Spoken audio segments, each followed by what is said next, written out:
L'entreprise recycle ainsi 8 tonnes de mégots. Et elle n'est pas la seule. Sur le marché, plusieurs structures valorisent ces déchets, collectés grâce à des cendriers déployés un peu partout en France, dans la rue, sur la terrasse des entreprises. Le pionnier de cette filière se trouve en Bretagne. Dans cette usine à bien plus grande échelle, une toute autre technique de dépollution, les mégots sont plongés dans des cuves d'eau. Si vous mettez un mégot dans un verre d'eau, au bout de quelques secondes, qu'est-ce qui se passe? L'eau devient marron, parce que la plupart des molécules se sont éjectées au contact de l'eau. Nous utilisons exactement la même technique.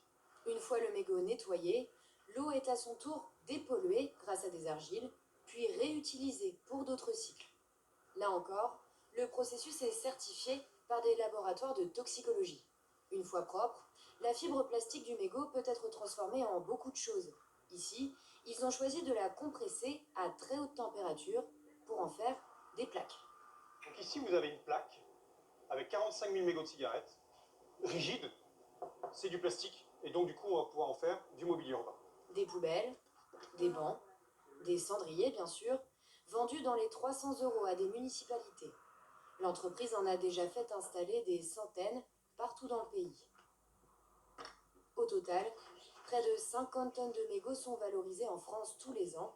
Cela ne représente que 0,2% de ceux jetés dans la nature chaque année.